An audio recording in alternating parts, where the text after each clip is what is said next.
A deaf CEO walked into a Christmas blind date hoping for one normal night. Minutes later, she was sitting alone beneath warm restaurant lights, staring at a message that said her deafness was simply too much to deal with. Outside, snow fell over downtown Denver. Inside, couples laughed, glasses touched, and Claire Bennett felt the familiar sting of being judged for something she had never chosen. Then 2 6-year-old twin girls stopped beside her table. One raised her hands and signed slowly and carefully, "Can we join you?"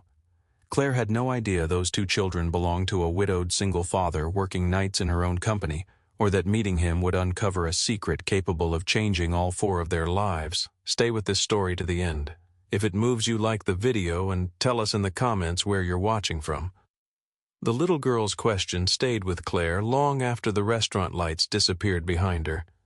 "Can we join you?" 3 simple words, spoken with small hands in a room full of people who had spent the evening speaking around her. But to understand why those 2 girls knew exactly how to reach Claire Bennett and why their father looked so uncomfortable the moment Claire noticed his hands, the story had to begin 36 hours earlier, before the empty chair, before the rejection message, before any of them knew they were walking toward the same table.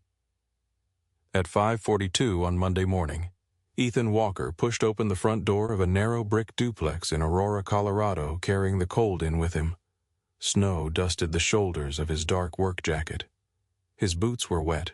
His hands smelled faintly of machine oil metal and the citrus soap North Star kept in the basement maintenance rooms. He closed the door without letting the latch click. The house was dark except for a yellow light above the kitchen stove. Ethan stopped. Then he heard a spoon hit the floor. He sighed. Of course. He turned the corner. 6-year-old Sophie Walker stood barefoot on a dining chair, holding a cereal box upside down over a bowl that had stopped being useful several seconds earlier. Cereal covered the counter. It covered the floor. Somehow it was also inside the open silverware drawer.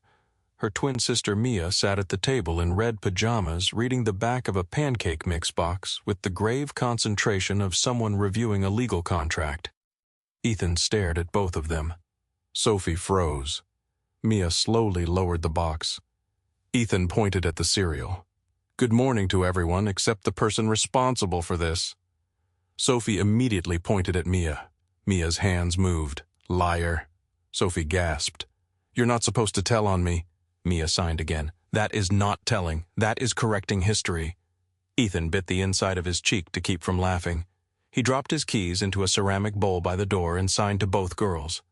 "Clean it." Sophie looked down at the floor. All of it. Ethan widened his eyes. Sophie reached for the broom. Mia quietly returned to her pancake box. Ethan pointed at her too. "You are helping." Mia sighed with the exhaustion of a woman carrying a mortgage. Ethan had been home less than 2 minutes. This was usually the best part of his day. He crossed the kitchen, opened the refrigerator, and pulled out a carton of milk. On the refrigerator door was a photograph held in place by a magnet shaped like a yellow school bus. 4 people stood beneath a maple tree in early autumn. Ethan was younger in the picture. His hair was longer. There were fewer lines around his eyes. Sophie and Mia were barely 4, and between them stood Rachel. Her dark hair fell over one shoulder. One hand rested against Ethan's chest. Her smile was not aimed directly at the camera. She was looking at Sophie instead, as if the picture had captured her in the middle of laughing at something only the 2 of them understood. Ethan saw the photograph every morning. He had learned not to stop in front of it. Stopping was dangerous. Some memories were easier to carry if you kept moving. "Dad." He looked away.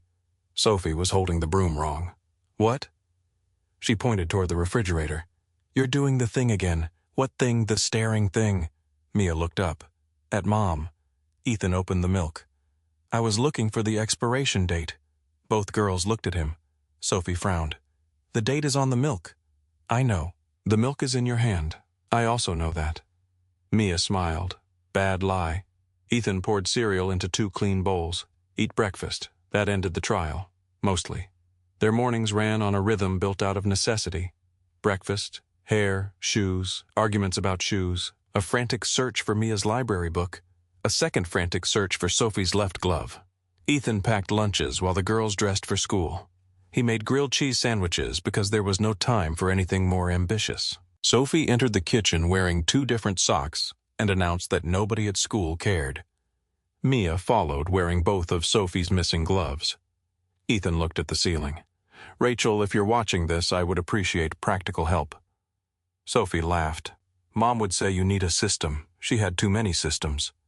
Mia signed without looking up. Her systems worked. Ethan pointed at her. "You're getting dangerously smart." Mia smiled. Rachel had been gone for 14 months. The girls still spoke about her in present tense sometimes. Ethan never corrected them. At 7:15, they piled into his old Ford Explorer. The engine turned over once, stopped. Ethan waited. Sophie leaned forward between the front seats. "Tell it nicely." Ethan turned the key again. "Please do not embarrass me in front of my children." The engine coughed to life. Sophie raised both hands. "See?" Mia nodded. "Polite works." The drive to school took 20 minutes when the roads were clear and nearly 40 when snow came down hard over Aurora. That morning the sky was pale and dry. Denver's mountains sat blue and distant behind the city. Christmas decorations hung from light poles. A plastic wreath had come loose outside a gas station and spun slowly in the wind.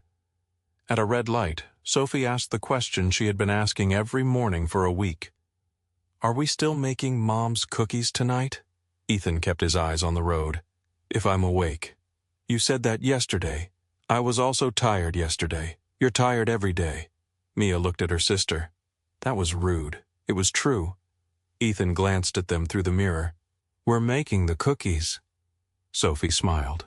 With the stars, and the little snowmen, if we can find the cutter," Mia signed.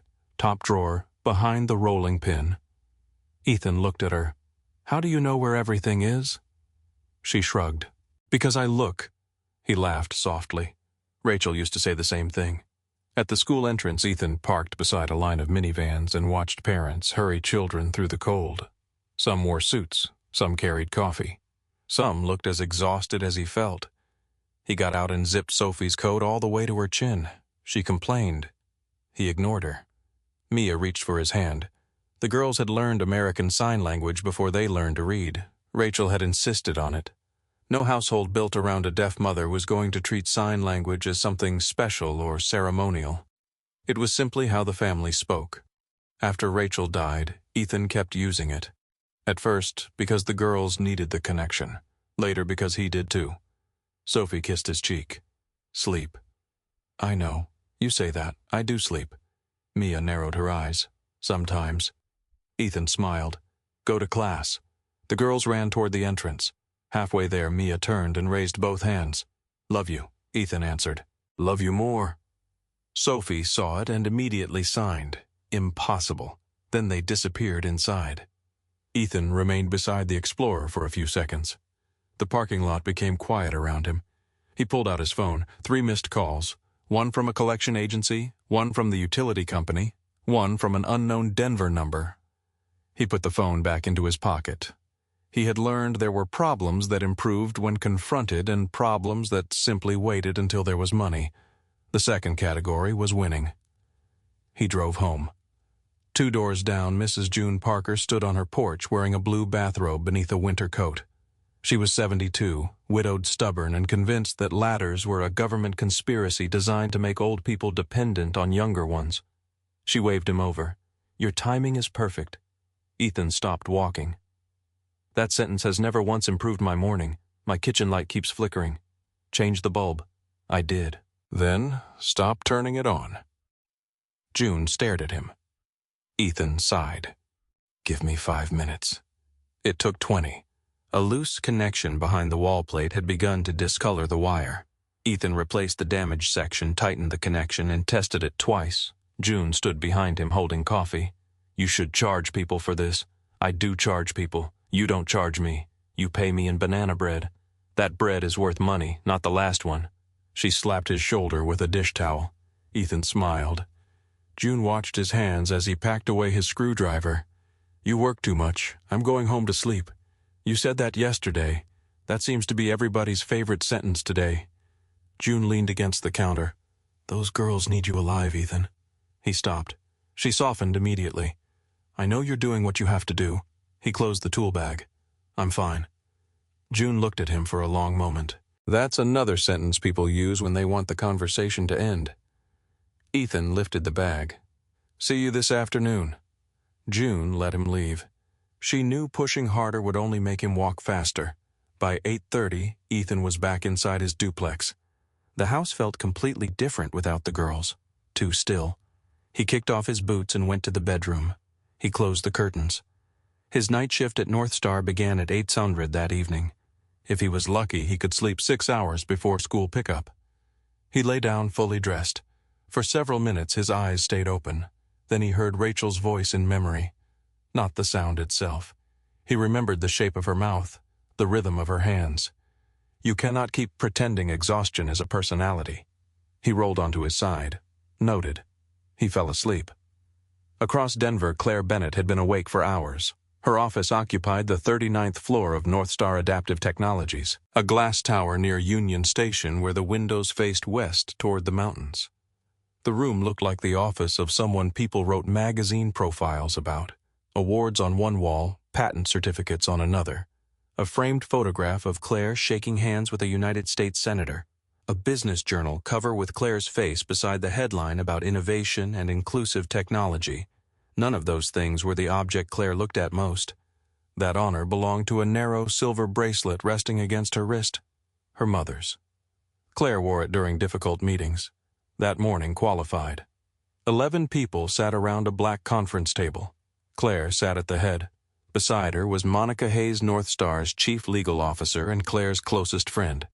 An interpreter stood near the wall where Claire could see both the room and the signer without shifting constantly. At the opposite end sat Richard Caldwell, 56. Perfect charcoal suit, silver hair, calm face. Richard had the kind of voice people trusted before deciding whether they should. Claire did not hear that voice. She watched what it did to everybody else. Shoulders relaxed when he spoke. People nodded. He never hurried. That was part of his power. Richard touched the remote. A graph appeared on the wall. North Star's accessibility hardware division had missed its quarterly target. 3 consecutive quarters, he said. The interpreter signed. Development costs remain high. Market growth has slowed. We have a responsibility to consider whether maintaining this division in its current form is the best use of shareholder capital. Claire waited until he finished. Then her hands moved. The interpreter voiced for her. The division missed the target because we delayed 2 product releases after accessibility testing identified serious failures. Richard nodded sympathetically. Exactly. Claire's eyebrows lifted. Richard continued. We continue allowing ideal standards to interfere with market timing. Claire leaned forward. The interpreter followed her hands. Accessibility is not an ideal standard. It is the product. A few board members looked down. Richard smiled. Shareholders appreciate your passion, Claire. She stopped moving. Monica glanced at her. Claire hated that word. Passion. People used it when they wanted to make expertise sound emotional. Richard knew that. Claire signed more slowly. My passion did not delay those releases. Failed testing did. Richard folded his hands. Then perhaps we should discuss whether our current testing model is financially sustainable. There it was. Not an attack. A suggestion.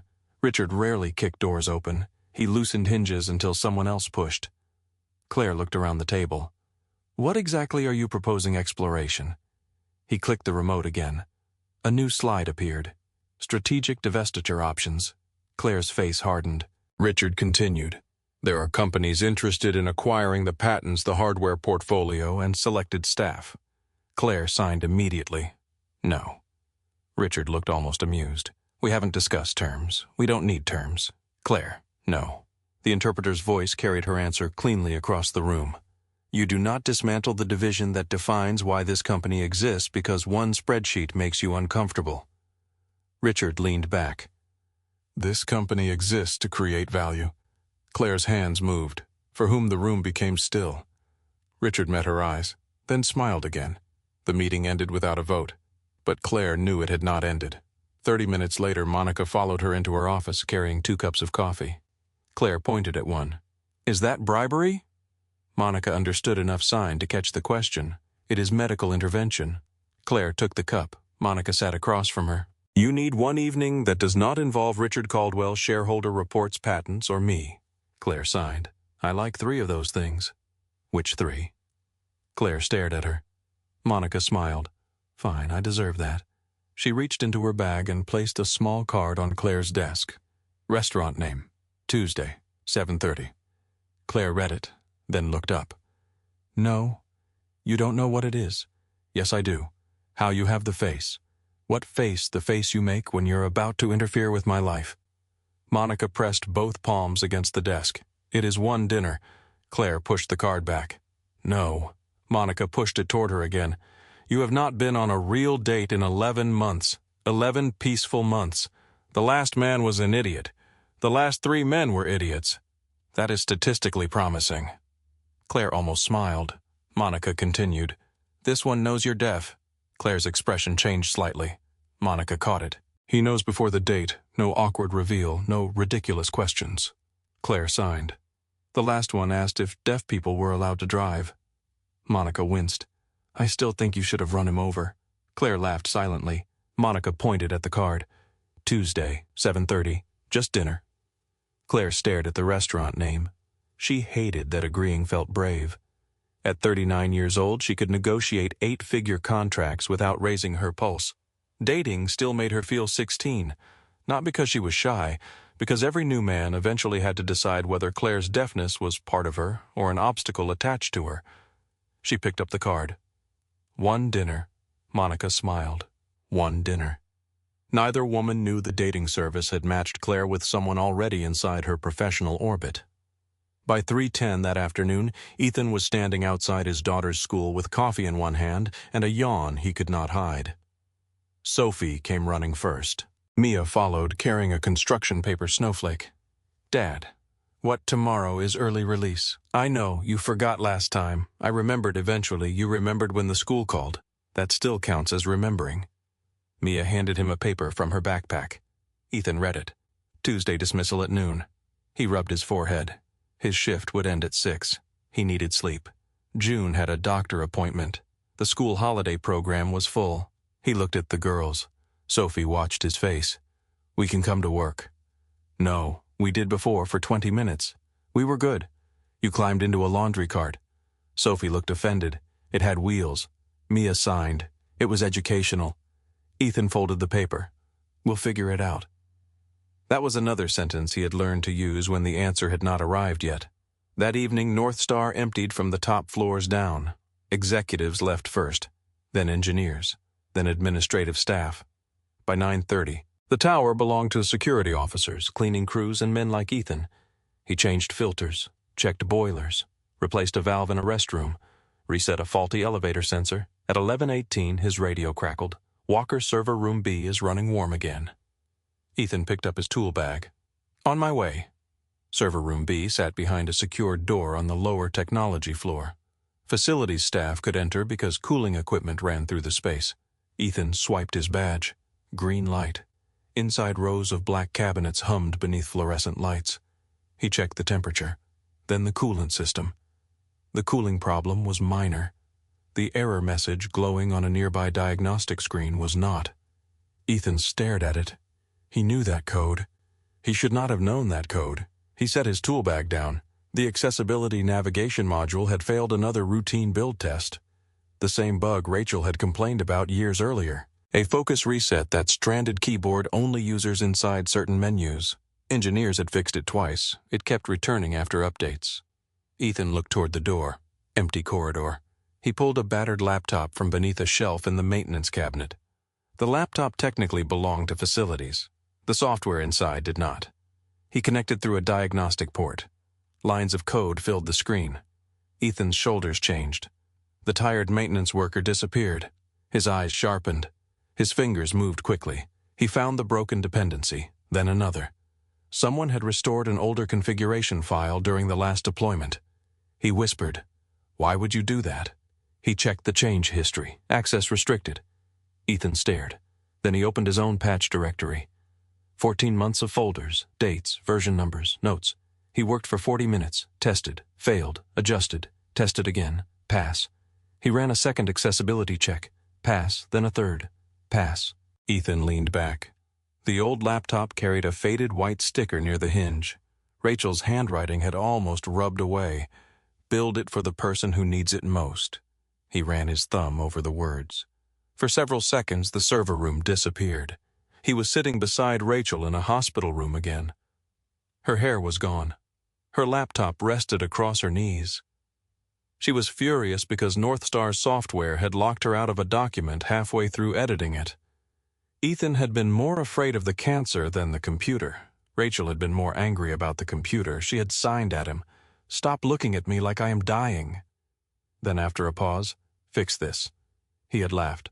"I repair boilers, learned something new." So he had. Ethan blinked and returned to the server room. He closed the patch folder, disconnected the laptop. The diagnostic screen remained green. Everything working. Just before 2:30 in the morning, he packed the computer away and returned to the cooling unit. Above the server door, a small security camera rotated several degrees. Ethan never looked up. He finished the repair, collected his tools, and walked back into the empty corridor. Behind him, the server recorded the session. Badge number, access time, device identification, maintenance credentials, Ethan Walker. And in another part of the building, the activity entered Northstar's overnight security log beside a quiet electronic timestamp. At 8:06 the next morning, Claire Bennett was staring at Ethan Walker's name on a security report. The report had been generated automatically. No accusation, no conclusion, just a record, employee ID, facilities access, server room B2:17 AM diagnostic port activity, unauthorized software session. Claire read the page twice. Then she looked at the employee photograph attached to the file. Same tired eyes, same work jacket. Same man who had stood beside a restaurant table while his daughters signed to a stranger because they thought nobody should eat alone at Christmas. Claire leaned back in her chair. Something about the report bothered her. Not the access, the timing. Northstar's accessibility navigation module had passed final testing less than 3 hours after Ethan entered the room. Engineering had reported the repair at 6:14 that morning. The internal note credited a routine overnight systems correction. No engineer was named. Claire opened the engineering log, then the server log, then the maintenance access report. The timestamps lined up too neatly. Her office door opened. Monica Hayes stepped inside holding coffee. Claire did not look up. Monica placed the cup beside her. "You have the face again," Claire signed. "What face?" "The one where you are about to make my day difficult." Claire turned the monitor toward her. Monica read. Her expression changed. "Is that the maintenance guy from the restaurant?" Claire nodded. Monica leaned closer. "Why is he in a server log?" Claire signed. "That is what I want to know." Monica scrolled. This could be serious. Claire looked at her. "I know. If legal sees unauthorized production access before we understand what happened, they will be required to open an investigation." Claire's hands moved. "So we understand what happened first." Monica hesitated. "That sentence sounds a lot like you have already decided he is innocent." Claire's expression cooled. "I have decided the facts are incomplete." Monica watched her for a moment. "You like him?" Claire stared at her. Monica raised both hands. "Not relevant. Fine." Claire turned back to the monitor. There was another detail.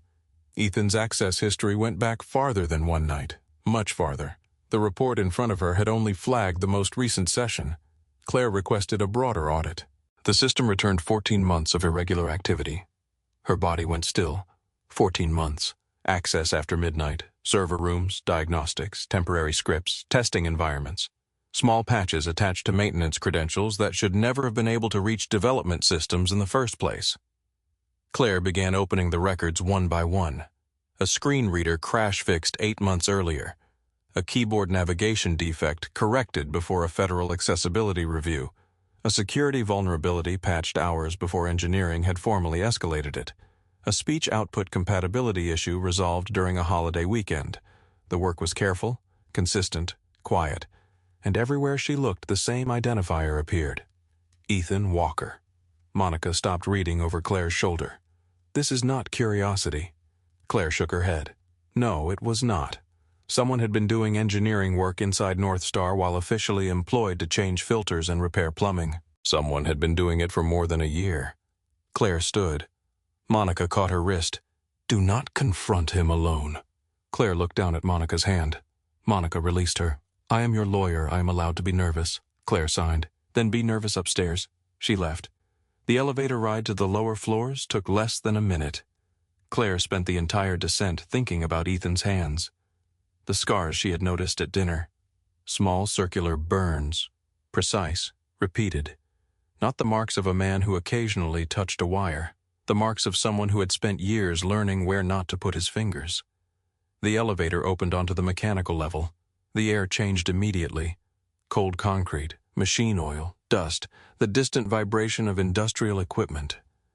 Claire walked past storage rooms and electrical panels until she saw Ethan beneath an open ventilation unit. Only his boots were visible. A work light glowed beside him. Sophie and Mia sat at a folding table near the wall with crayons, paper, and 2 juice boxes. School had closed early for weather. Claire remembered the notice Ethan must have received. Sophie saw her first. Her entire face lit up. She jumped from the chair. Mia followed. Both girls ran toward Claire. Claire barely had time to bend before they wrapped their arms around her waist. Ethan slid out from beneath the unit. His expression hardened instantly. "Girls."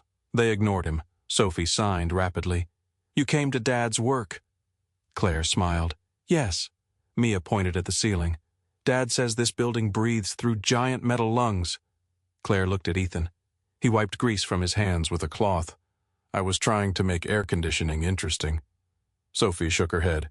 "It is not interesting," Ethan signed. "Thank you for the support." Claire almost smiled. Then her attention returned to why she was there. Ethan noticed. His shoulders tightened. Before Claire could begin, someone approached from the far corridor. Luis Mendoza, 64, security supervisor. Gray hair, heavy coat, a paper cup in one hand. Luis had worked at North Star long enough that most executives treated him as part of the architecture. Claire knew his name because Claire made a point of learning names. Luis walked toward them slowly. He glanced at Sophie and Mia, then at Ethan, then at Claire. "Ms. Bennett." Claire nodded. Luis held out his coffee cup as if showing it to her. Something small rested beneath his fingers. A black USB drive. He let it fall into Claire's palm. "You dropped this." Claire looked at him. Luis met her eyes. "Old people notice things because nobody worries about us noticing." Then he walked away. Ethan watched him go. Claire closed her fingers around the drive. His face had changed. Not surprise. Recognition. Claire signed. "What is on this?" Ethan looked toward the girls, then back at Claire. "I think you should ask Luis." Claire held his gaze. "I am asking you." Ethan picked up his wrench. "I am working." The answer was too controlled. Claire understood controlled answers. She had used them most of her life. She looked at Sophie and Mia, then signed to them. "Would you two help me with something?" Sophie nodded immediately. Claire pointed toward the vending machine at the end of the hallway. "Find out which snack costs exactly $1.25. Sophie looked thrilled by the assignment. Mia narrowed her eyes. "Why?" Claire smiled. "Important executive research." That was enough for Sophie. She pulled Mia away. Mia looked back once. She knew adults were lying. She just had not decided whether the lie was acceptable. When the girls were out of sight, Claire turned to Ethan. His jaw was set. She raised the USB. "I am going to open this." Ethan looked down. "That is your decision." Claire studied him. "You already know what is on it." He did not answer. She signed again. "What are you afraid I will find?" His eyes returned to hers. For the first time since she had met him, there was something almost angry in them. "Nothing I did hurt your company." Claire waited. Ethan realized he had said too much. She signed slowly. "Then you did something." He looked away. A machine somewhere behind them clicked on. Claire felt the vibration through the floor. Ethan rubbed a hand over his face. "You should go upstairs." Claire's eyebrows rose. "You work for me. Not right now." His voice was quiet. "You are standing here because you met my daughters in a restaurant and now you think I am some mystery you need to solve." Claire's expression sharpened. She signed. "I am standing here because 14 months of server records carry your employee ID." Silence. Ethan looked at her. Claire continued. "Do not confuse my curiosity about you with my responsibility to this company." That landed. He looked toward the vending machines where the twins were arguing over pretzels. Then he lowered his voice. If legal gets involved, do not let them question the girls. Claire's anger shifted. Why would they? Because people ask children questions when they want leverage on parents. Claire stared at him. That was not an answer from someone casually breaking company rules. That was an answer from someone who had already imagined losing everything. Claire signed. I will look at the drive. Ethan nodded once. Then looked carefully. Claire returned to her office. She locked the door, inserted the USB. A folder opened. No dramatic title, just dates, reports, archived screenshots, server records, code comparisons. Claire opened the first file. A bug report from 8 months earlier. Accessibility navigation failure. Status marked low priority. Next file. Internal email. Recommendation to postpone repair until after launch. Next file. A code patch. Author field blank. Timestamp 2:48 A.M. Claire recognized the release. That patch had prevented one of Northstar's biggest government clients from canceling a contract. She opened another, then another. There were dozens. Some were technical records. Some were photographs of screens. Some were copies of logs that had disappeared from the official archive. Luis had been collecting them. Claire's pulse quickened. One pattern repeated. Major accessibility failures happened shortly before quarterly reviews, shortly before budget meetings, shortly before board presentations arguing that the division was underperforming. Then Ethan appeared in the system, usually hours later. He repaired the problem. He never removed evidence of his access. He never copied customer data. He never touched financial systems. He fixed specific failures and left. Claire opened a spreadsheet. Someone had compared the failures to executive change approvals.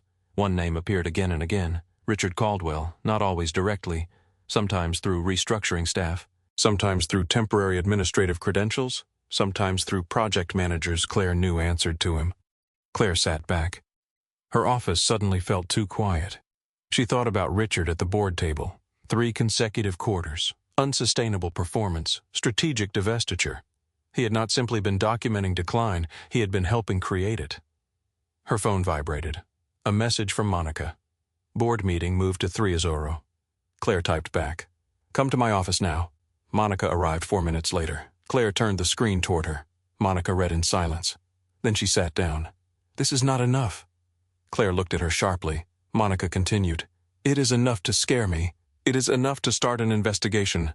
It is not enough to accuse a board member of deliberately sabotaging a company division. Claire signed. The pattern is obvious. To you. Monica pointed at the monitor. In court, patterns need people, emails, credentials, intent. Right now, we have a security supervisor's archive and a maintenance employee illegally modifying code. Claire hated that Monica was right. She signed. Then I need Ethan. Monica looked at her. Yes. Claire found him after midnight, not in the mechanical room, in server room B, the same room from the report. This time he was not touching a computer. He was coiling cable. Claire entered and closed the door behind her. Ethan looked up, saw her face, then saw the USB drive. He set the cable down. I guess Luis kept better records than I thought, Claire signed. 14 months. He nodded. You patched production systems for 14 months. Another nod. You knew this could get you fired. Yes, arrested. His eyes moved away. Yes. Claire stepped closer. Why Ethan said nothing.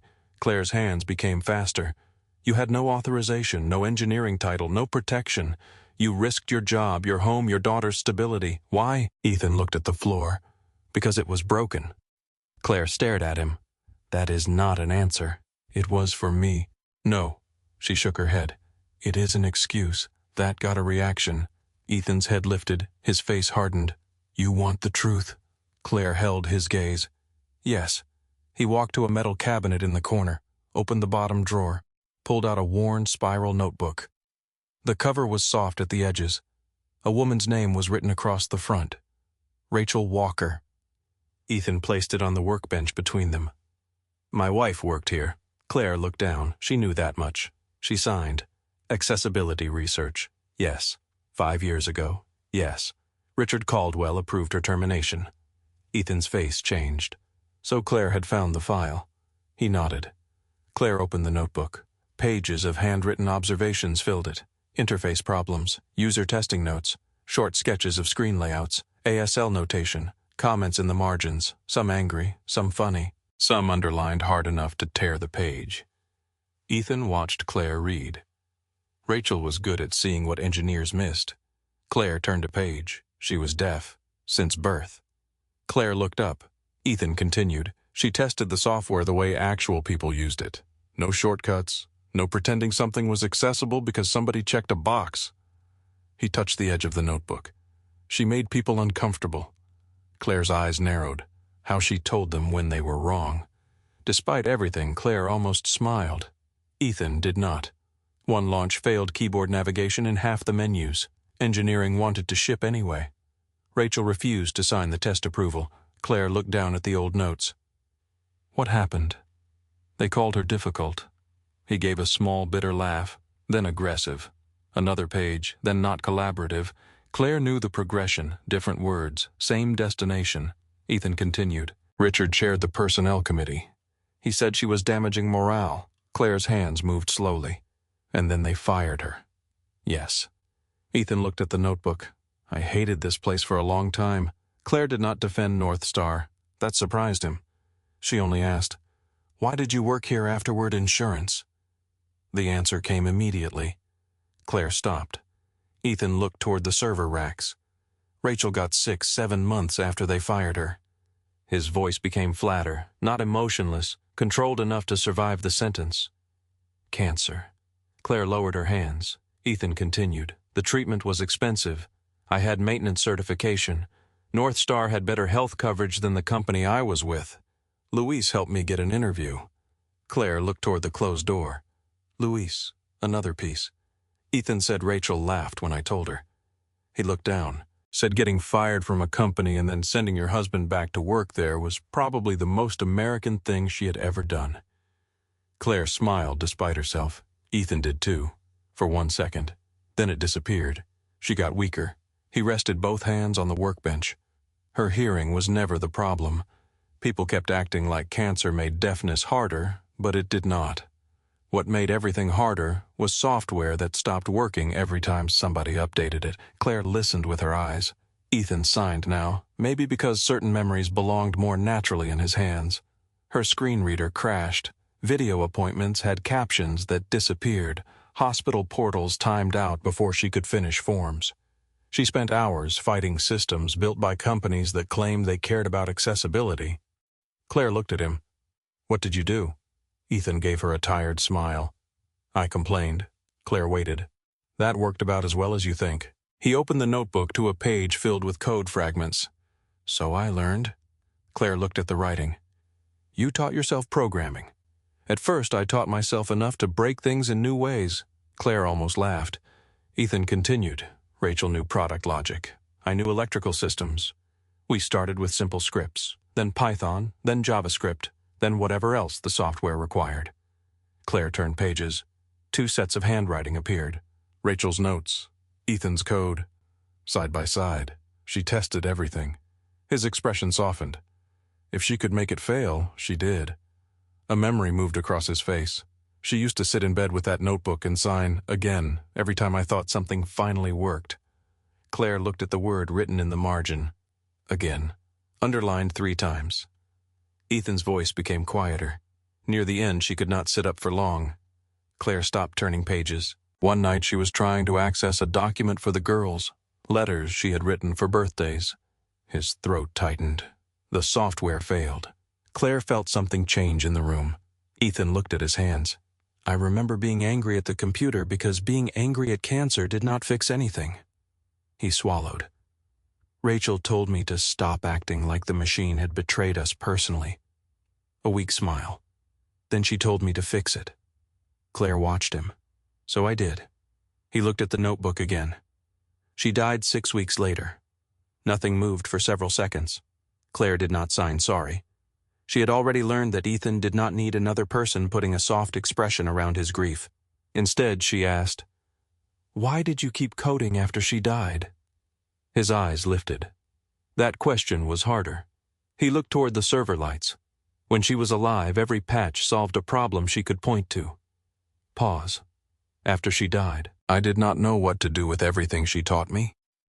He rubbed his thumb against one of the scars on his fingers. I would come to work at night and see the same bugs she used to hate. Another pause. So I fixed one. Claire waited, then another. His voice roughened, and for a few hours it felt like the conversation had not ended. Claire looked at the notebook, then at him. She understood more than she wanted to, not because she had lost a spouse, because she knew what it meant to build something as proof that pain had not made you smaller. She sighed. Why did you never apply to engineering? Ethan laughed quietly. No humor in it. Look at my employee file. I did. Then you saw community college for 1 year. HVAC certification, electrical maintenance, no degree. Claire signed. I saw 14 months of code. Ethan shook his head. Code does not sit across from you in an interview and ask where you went to school. Claire's expression changed. He continued. People do. That sentence landed in a place neither of them expected. Claire looked away first. Ethan noticed. For the first time, he saw something behind the title, not weakness, recognition. Claire turned back. Your work saved several releases. I know. You knew I tested the fixes. You also helped North Star keep a federal contract. Ethan shrugged. The problem needed fixing. Claire's hands became sharper. Stop doing that.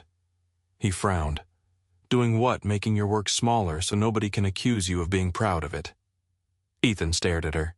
Claire knew the sentence was about more than him as soon as she signed it. He knew too. Neither acknowledged that. Instead, Ethan reached for the notebook. Claire placed her hand over it first. He stopped. She signed. There is something else. His face tightened. Claire took out her phone, opened the files from Luis. She showed him the repeated configuration changes, the failures, the executive approvals. Ethan read. His expression darkened. Claire signed. These were not random. He scrolled. No. Somebody was restoring broken configurations before review periods. Ethan kept reading. He recognized more than Claire expected. This one. He pointed. I fixed that in March. Another. This was July. Another. October. Claire watched him. You never wondered why the same problems returned. I did. Why did you keep fixing them? Ethan looked at her. Because users do not care whether a failure is accidental or political. They only know the software does not work. Claire absorbed that. Then she showed him the approval trail. Richard's office, restructuring team, budget controls. Ethan's face went still. Rachel used to say he wanted the division dead. Claire looked at him. She said that not literally. Ethan opened the notebook again, found an older page. Rachel had written, Richard does not think disabled users are a market. He thinks they are an obligation. Claire read it twice. Ethan said she believed he wanted the patents but not the people. Claire's pulse quickened. She returned to her office before dawn. Monica was still there. So was a stack of legal files. Claire placed Rachel's notebook on the desk. Monica opened it. Claire signed. We need to look at the acquisition proposals. Monica frowned. What acquisition proposals? Anything involving the accessibility division. They searched. At 4:12 a.m. Monica found it. Argent Systems, a private technology conglomerate based in Seattle. They had quietly approached North Star twice in the past year. Both proposals involved acquiring patents, hardware assets, and selected engineering teams. Both excluded long-term guarantees for the Accessibility Research Group. Claire kept reading. Then she found Richard's disclosure. If the transaction succeeded, he would receive a board position in the combined company. Monica leaned back. Oh. Claire looked at her. Monica closed her eyes. I really hate when you are right, Claire signed. You should be used to it. Monica ignored that. This gives him motive. Claire nodded. Still not proof of sabotage. No. Monica looked at Rachel's notebook. But now we know what we are looking for. At 7:20 that morning, Claire found Ethan outside near the employee parking garage. He was loading Sophie and Mia into the old Explorer. The girls were half asleep. Claire approached. Ethan shut the passenger door softly. She signed. Richard benefits if the division fails. Ethan looked at her. How much enough? He nodded as if that confirmed something he had suspected for years. Claire continued. I can protect you while we investigate. Ethan's answer came immediately. No. Claire frowned. You did not think about that. I have been thinking about it for 14 months. I am CEO today. Claire stared at him. He knew about the board pressure. Of course he did. People talked around maintenance staff because they believed maintenance staff did not matter. Ethan stepped closer. You have a board trying to remove you. You have one man inside that board who may have been sabotaging your division. If you turn me into your cause, he will use me against you. Claire signed. He already is. That does not mean you make it easier. Her expression hardened. I do not need you to manage my career, and I do not need you to save mine. The words hit harder than he intended. Claire stepped back. Ethan saw it. His tone softened. I know what you are trying to do. Claire's hands moved. No, you know what you are afraid I am trying to do. He looked at her. She continued. I am not offering charity. I know. Then stop treating help like humiliation. Ethan glanced through the car window. Sophie had fallen asleep against Mia's shoulder. He lowered his voice. I have 2 daughters who already lost their mother. Claire waited. If this becomes criminal, every decision I make affects them. His eyes stayed on the girls.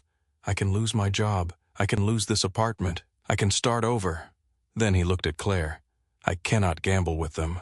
The fear was finally visible, not dramatic, not loud, the kind that lived under everything else. Claire signed more gently. I understand. Ethan shook his head. No, not cruelly, simply true. You understand being underestimated. He looked toward the car. I understand waking up every morning knowing 2 children only have 1 person left. Claire did not answer. There was nothing honest she could say. Ethan opened the driver door. Before getting in, he looked back. Find the truth. Claire held his gaze. He added, just do not promise me what it will cost. Claire watched the explorer pull away. Later that afternoon, Richard Caldwell sat alone in his office. A man from corporate security placed a folder on his desk. Unauthorized systems activity. Richard opened it. Ethan Walker's employee photograph looked up at him. Richard read the report. 14 months. Maintenance credentials, server access, production patches. He did not look surprised. He looked interested. Then security placed a second document beside the first. Board review. Executive authority. Claire Bennett. Richard leaned back. For several seconds he looked between the 2 names. Claire Bennett. Ethan Walker. One executive fighting to keep a division alive. One maintenance worker who had illegally entered company systems to keep the same division functioning. Richard closed the first folder. Then the second. He picked up his phone. Send the Walker report to legal. A pause. All of it. He listened. No, his expression did not change. Do not notify Claire first. He ended the call. Then he opened the board removal proposal and added 1 new paragraph. Recent discovery of prolonged unauthorized access to critical company systems raises serious questions regarding executive oversight, internal controls, and leadership judgment during a period of significant operational instability. Richard read the sentence once, changed 1 word, then saved it. Across the city, Ethan was standing in his kitchen helping Sophie cut stars from cookie dough. Mia was dusting flour across the counter with no respect for containment. Rachel's old recipe card sat between them. Sophie held up a crooked star. Perfect. Ethan looked at it. That thing has 7 points. It is artistic. Mia signed. It looks injured. Sophie threw flour at her. Mia screamed. Ethan laughed and reached for a towel. For a little while, nothing existed outside that kitchen. Not North Star, not server logs, not Richard Caldwell, not the possibility that 14 months of silent work had finally been noticed by exactly the wrong person. Ethan lifted a tray toward the oven. Sophie tugged his sleeve. He looked down. She signed. Mom would like these. Ethan looked at the crooked stars, then at both girls. His expression softened. Yeah. He signed back. She would. His phone began vibrating on the counter.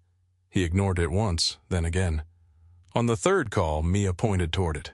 Ethan wiped his hands and looked at the screen. North Star Human Resources. He answered. Ethan Walker. He listened. The warmth left his face. Sophie watched him. Mia stopped moving. Ethan said very little. Yes. Pause.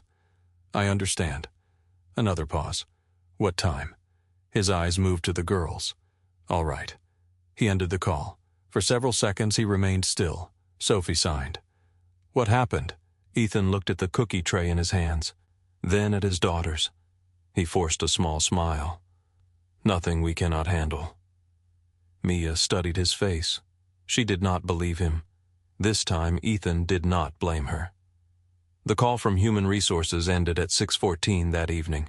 Ethan stood in his kitchen with one hand still resting on the counter. The twins watched him. Sophie was holding a metal cookie cutter shaped like a star. Mia had flour on one cheek. Neither girl asked the question again. They had already learned that when their father said everything was fine without smiling, it usually meant the opposite. Ethan looked at the tray of crooked cookies, then at Rachel's recipe card, then at his daughters. Finish these without me. Sophie frowned. Where are you going, work? You just got home. I know, Mia signed. You look scared. Ethan looked at her hands. For a second he considered lying. He wanted to. Parents sometimes called it protection when what they really meant was delay. He crouched in front of them. I have to talk to some people at work. Sophie asked, Are you in trouble? Ethan exhaled. Maybe.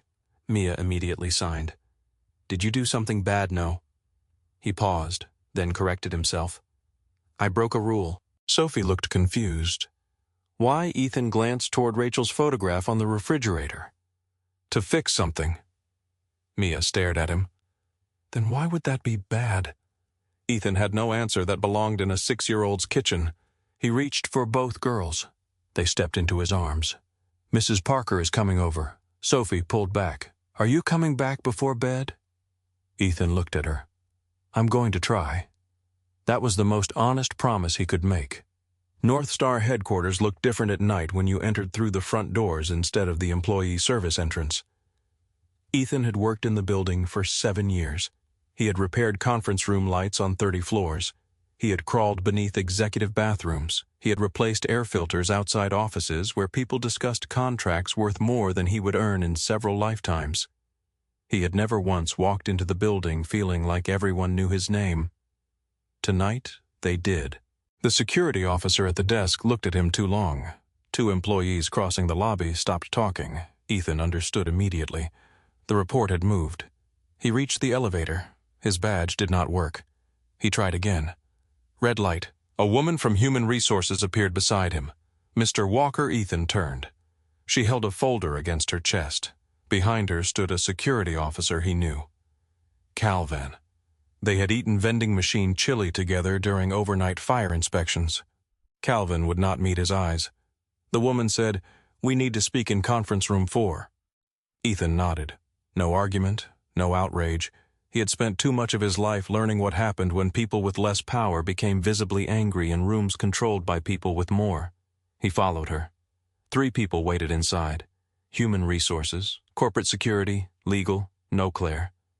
That answered one question. The lawyer opened the folder. Mr. Walker. North Star has discovered repeated unauthorized access to protected systems associated with your employee credentials. Ethan sat quietly. The lawyer continued. Do you deny accessing those systems? No, the Human Resources woman looked surprised. You understand you were not authorized to make software changes? Yes. You made those changes anyway. Yes. The lawyer leaned forward. Did anyone instruct you to do so? No. Did Ms. Bennett know? No. Did anyone in engineering approve the work? No. Each answer sounded worse when placed beside the next one. That was not an accident. Ethan looked at the recorder on the table. They were building a clean story, one simple enough to survive without context. Maintenance worker breaks into company servers. The lawyer asked, Did you copy proprietary information? No. Did you remove files? No. Did you alter company software? Yes. The lawyer stopped. Ethan knew they had reached the sentence they wanted. The Human Resources woman slid another document toward him. Effective immediately, your employment with North Star Adaptive Technologies is terminated. Ethan read the first line, then the second. The rest blurred into legal language. He looked up. What about the housing? She hesitated. North Star had subsidized part of his rent through an employee housing assistance program. Without the job, the support ended. You have 72 hours to vacate. Ethan nodded once. Calvin finally looked at him. There was apology in his face. Ethan did not make him carry it. He reached into his pocket, pulled out his maintenance badge. The plastic was scratched. The photograph was 7 years old. He placed it on the table. The woman asked, "Do you have company equipment at home number keys?" He removed 2, one for mechanical storage, one for a maintenance vehicle he rarely used. He placed them beside the badge. Then he stood. The lawyer spoke again. "There is one more matter." Ethan stopped. "North Star has referred the unauthorized access to law enforcement." For the first time, his face changed. "Not much, but enough. What does that mean? A detective would like to speak with you." When the door opened, a man in a dark coat stood outside. Now. Claire found out 17 minutes later. Monica walked into her office without knocking. Her face was pale. Claire stood immediately. Monica signed badly but urgently. Ethan then spoke. "They fired him." Claire's hands moved. "Who authorized it?" Richard pushed the referral through legal before the board meeting. Claire grabbed her phone. Monica continued. "Police are already downstairs." Claire stopped. The room went very still. Then her hands moved faster. "On what charge unauthorized computer access? They are treating it as a potential criminal case." Claire stared at her. "He fixed the systems." "I know." "He did not steal anything." "I know." "Then stop them." Monica's face tightened. "I cannot stop a police interview because I disagree with a corporate referral." Claire stepped closer. "You are chief legal officer, and right now half the legal department is answering directly to the board review committee." Claire looked toward the glass wall. Denver lights stretched beneath them. 39 floors below, Ethan was being led through a lobby he had spent years repairing. Claire grabbed her coat. Monica blocked the door. "Where are you going, to him?" "No." Claire's eyes flashed. Monica shook her head. "If you interfere with a criminal referral involving an employee whose work you are using against Richard, he will say you are obstructing an investigation." Claire signed. "Let him. That is exactly what he wants." Claire stopped. Monica lowered her voice. "He does not need Ethan convicted tonight. He needs Ethan to look dangerous long enough to make you look reckless for defending him." Claire stared at the door. Every instinct in her body wanted to go downstairs. Every year she had spent becoming CEO told her Monica was right. That did not make standing still feel less like betrayal. At the police station, Ethan sat across from a detective named Mark Ellis. Ellis was not cruel. That almost made the questions harder. He did not threaten. He did not raise his voice. He simply placed printed server records on the table and asked Ethan to explain them. Ethan did. He explained the bugs, the patches, the failures, Rachel. The detective listened, then asked the question Ethan had feared. "Why didn't you report this through proper channels I tried years ago with my wife? That was your wife's employment situation. It taught me something about the channels." Ellis leaned back. "That answer may make sense to you. It does not change the access laws." Ethan looked at the table.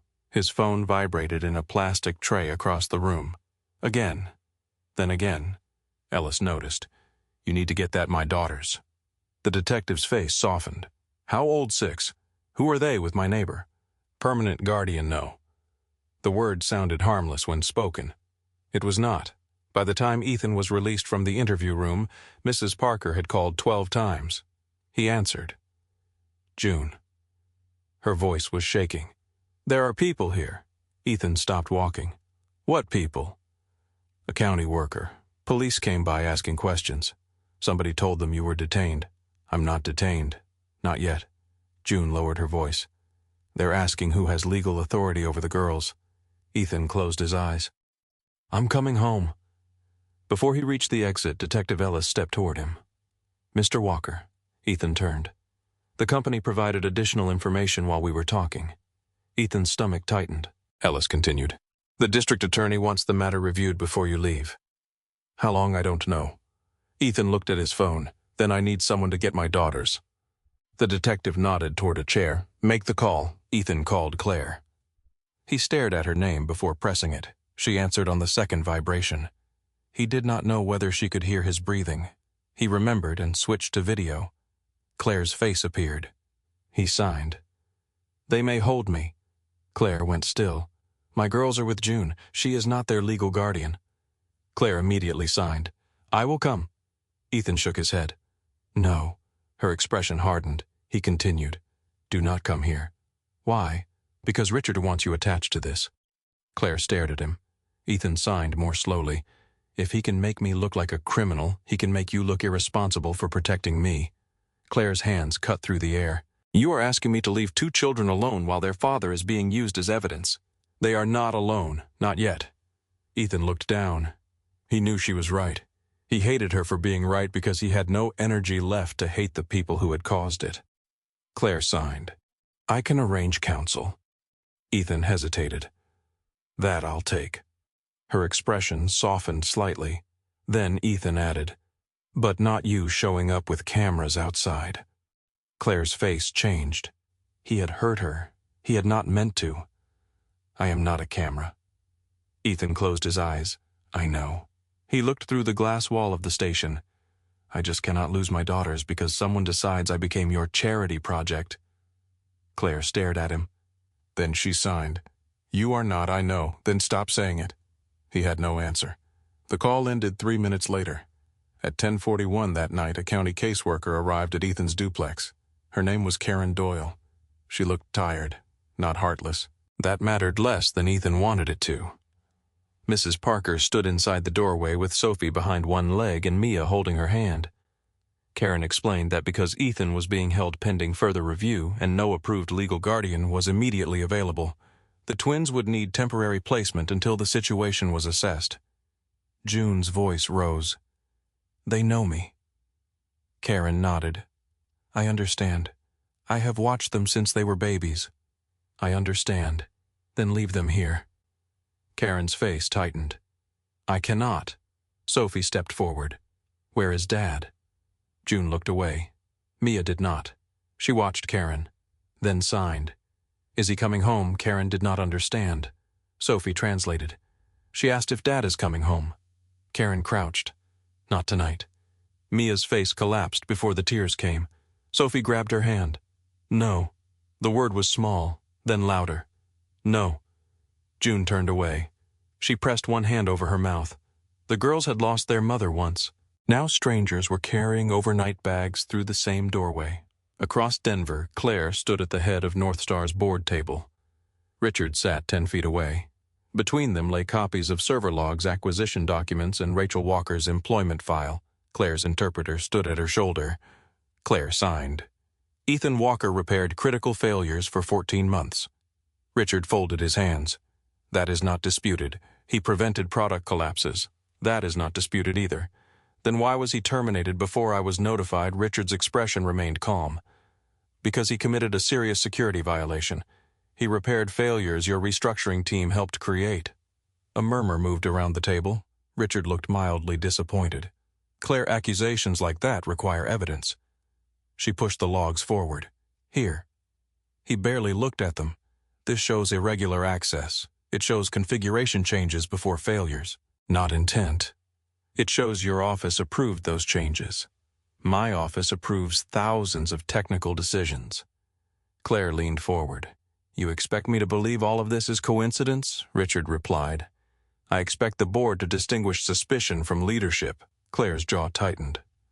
Richard continued.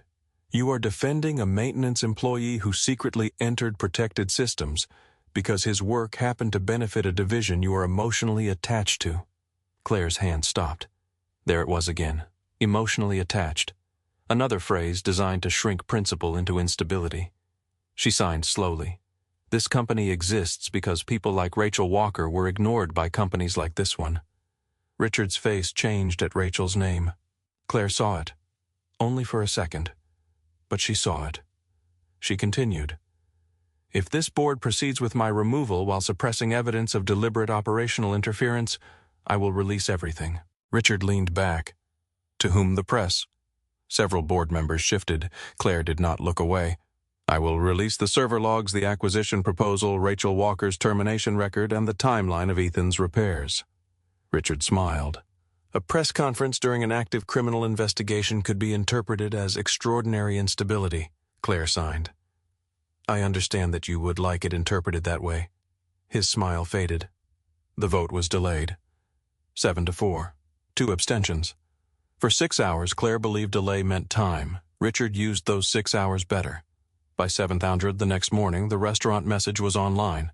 Claire saw it on her phone before she finished dressing. The screenshot showed Richard's words. I thought I could handle the deaf situation, but tonight made me realize it would be more complicated than I want. Beside it was security footage from the restaurant. Claire alone. Empty chair. Her face turned slightly away. A hand near her eyes. The caption underneath read, North Star CEO weaponizes private rejection during board dispute. Claire stared. Monica called. Claire answered by video. Monica's face was grim. It's everywhere, Claire signed. How did he get the footage? I'm working on it. Another alert appeared, then another. A morning business program had picked up the story. A commentator questioned whether Claire's dispute with Richard had become personal. Another suggested the company required stability. Nobody discussed Rachel. Nobody discussed server logs. Nobody discussed Ethan. The complicated truth had been buried beneath a simple scandal. By noon, North Star shares had fallen sharply. At 1:40, the board called an emergency meeting. Claire was not invited. At 4:12, the statement became public. Claire Bennett was suspended as chief executive officer pending an independent review. The accessibility division was frozen. All active projects paused. All discretionary spending suspended. Claire read the announcement alone in her office. Then security arrived to escort her out. The guard was young, embarrassed. Claire saved him from apologizing. She packed one box, her mother's photograph, a framed patent, her silver bracelet case. Nothing else mattered enough. When the elevator doors opened in the lobby, employees were standing nearby. No one spoke. A woman from customer support raised both hands. Thank you. Another employee signed. We see you. Claire's throat tightened. She nodded, then walked outside. Snow had begun falling. At the county holding facility, Ethan sat on a narrow bench. His daughters had been moved into temporary care before midnight. He knew because Karen Doyle had called. He had asked whether they cried. She had hesitated. That hesitation answered him. He pressed his palms together. These hands had repaired furnaces, held newborn twins, learned Rachel's language, written code beside hospital beds. Now he could not use them to open the one door that mattered. Across town, Sophie and Mia lay side by side in a room they did not know. Mia had not spoken for almost an hour. Then she sat up. She reached into the backpack the caseworker had allowed them to bring. Inside was Rachel's old spiral notebook. Sophie stared. You took that? Mia nodded. Dad said Mom wrote important things. Sophie opened the cover. Rachel's handwriting filled the first page. Some memories fade. Write down the ones people may someday need you to prove. Sophie ran one finger over the words. Mia looked at her, then signed. Dad fixed things because of Mom. Sophie nodded. Mia signed again. Maybe Mom wrote why. The two girls sat beneath a small county-issued lamp, turning pages slowly with hands their mother had taught to speak. Sophie turned another page. Mia leaned closer beneath the weak lamp. Their mother's handwriting changed as the notebook grew older. Some pages were neat. Others had sentences squeezed into margins, arrows drawn between paragraphs, words circled so hard the pen had nearly torn through the paper. There were dates, product names, software versions, names of engineers, notes about meetings, questions Rachel had written to herself. Why does this fail only after executive review? Who restored the old configuration? Why was my report removed? Sophie did not understand most of it. Mia understood even less. But children did not need to understand every word to recognize when something mattered. Near the middle of the notebook, one page had been folded twice. Mia opened it. A printed email had been taped inside. The paper was yellow at the edges. Sophie slowly sounded out the words. Rachel, we have discussed your continued objections to release schedules. She stopped. Mia pointed lower. Sophie kept reading. Repeated challenges to approved product decisions are creating unnecessary disruption. At the bottom was a name, Richard Caldwell. The girls looked at each other. Sophie whispered, That's the man from Dad's work. Mia nodded. The bad man. Sophie frowned.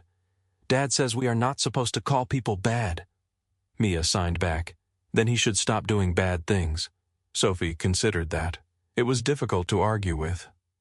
A caseworker named Karen Doyle stood in the doorway. She had come to check whether the girls were sleeping. Instead, she found them surrounded by pages. What are you two doing? Sophie closed the notebook halfway, reading. At midnight, Mia signed. Important. Karen did not understand the sign, but she understood the look on Mia's face. She walked closer. What is that, our moms? Karen glanced at the first few pages. She was not a lawyer. She was not an engineer. But she had worked around enough family court files to recognize names, dates, and documentation when she saw them. She saw Richard Caldwell. She saw North Star. She saw Rachel Walker's termination notice. Then she saw a page written in large block letters. If something happens to the accessibility program, check the archive test records. Do not trust the summaries. Karen looked at the girls. Where did you get this dad's shelf? Does he know you brought it? Sophie shook her head. Karen sat on the edge of the bed. For the first time since meeting the twins, she looked less like a county worker and more like a tired woman trying to decide whether following every rule would actually protect the children in front of her. When was the last time you saw your dad this morning? Mia corrected her. Yesterday morning. Sophie's mouth tightened. Karen looked at the notebook again. Then she asked, Do you know a woman named Claire Bennett? Both girls nodded immediately. Sophie smiled for the first time that night. She knows sign language. Mia gave her a look. She is deaf. I know. You said it like she learned yesterday. I was explaining. Karen waited. Sophie looked back at her. She's Dad's boss, Mia signed. Not anymore. Sophie's smile disappeared. Karen stood. Get your shoes. The girls stared at her. Why Karen looked down at the notebook? Because somebody needs to see this. At 8:15 the next morning, Claire was sitting at the kitchen table in her apartment with the same cup of coffee she had poured an hour earlier. She had not touched it. Her laptop remained open to North Star's public statement. Claire Bennett has been suspended from her role as Chief Executive Officer while the board conducts an independent review intended to restore stakeholder confidence. She had read it so many times that the words no longer felt connected to language. Restore confidence. Independent review. Stakeholder stability. Clean phrases. No fingerprints. No blood. Claire closed the laptop. Her phone vibrated. Monica. Claire answered the video call. Monica looked as if she had not slept. Claire signed. Any news about Ethan? Monica nodded, still being held while the district attorney reviews the complaint. Claire's jaw tightened. And the girl's temporary county placement? Claire looked away. Monica continued. Richard scheduled a press conference at 10. Claire looked back. What is he announcing? Permanent executive restructuring. Probably a vote to formalize your removal. Claire's hands moved. He does not have the votes. He might after yesterday. Claire stood. Monica watched her. Where are you going? Claire signed. To the press conference. Monica sighed. You are suspended. I am not dead. That is not a legal distinction I expected to make this morning. Claire grabbed her coat. Monica continued. Claire, listen to me. Claire stopped. Monica spoke slowly enough for Claire to follow her lips when the video briefly froze. If you go there angry, he wins. Claire's expression hardened. Monica continued. If you go there defensive, he wins. Claire signed. What would you like me to be? Monica looked at her for a long moment. Accurate. Claire stared back, then nodded. North Star's event hall occupied most of the second floor. It was designed for product launches, glass walls, white stage, large screens, perfect lighting for cameras. That morning, more than 200 reporters, employees, investors, and local officials filled the room. The stage carried the North Star logo behind a polished podium. Richard Caldwell stood near the curtain speaking with attorneys. His suit was charcoal. His tie was blue. Nothing about him looked like a man whose decisions had put a father in custody and 2 children in county care. That was one of the things Claire hated most about people like Richard. Damage rarely stained their clothing. Claire entered through a side door. Conversation shifted around her. Cameras moved. Richard saw her. His face did not change. He walked toward her. You came. Claire signed. You sound disappointed. He did not understand every sign, but an interpreter nearby voiced them. Richard smiled. I am concerned this may be difficult for you. Claire's eyes narrowed. He continued. There will be questions. Claire signed. I have survived questions. This is different. No. She stepped closer. This is public. Richard's smile thinned. Sometimes public is worse. Claire looked directly at him. Only when private has protected you. For the first time, his expression moved, just slightly. Then someone called him toward the stage. At 10:02, Richard Caldwell stepped behind the podium. The cameras turned toward him. Claire sat in the front row. Monica sat beside her. Claire folded her hands in her lap. Richard began. Thank you for coming on short notice. His voice carried easily through the room. We recognize that recent events have created uncertainty around North Star's leadership and operations. Claire watched the interpreter. Richard continued. Our responsibility is not to any one individual. Pause. It is to employees, investors, customers, and the long-term integrity of this company. Claire almost smiled. Integrity. Richard knew exactly where to place words he did not deserve. He spoke about internal controls. He spoke about unauthorized system access. He spoke about public confidence. He did not mention Ethan by name at first. Then he did. An employee working in facilities appears to have accessed protected company systems over an extended period without authorization. A reporter raised her hand. Was he acting under Claire Bennett's direction? Richard lowered his head as if the question troubled him. We have no evidence establishing direct instruction. Claire watched him carefully. He continued. However, leadership responsibility requires us to ask how such a breach could continue unnoticed. Another reporter called out. Did the employee steal data? Richard paused. The investigation remains active. He had not answered. Claire noticed several journalists exchange glances. Then Richard moved to her. Regarding Ms. Bennett, this board has enormous respect for her achievements. Claire's hands tightened in her lap. That sentence always came before something cruel. Richard continued. But respect cannot prevent us from acknowledging current realities. He looked toward the nearest camera.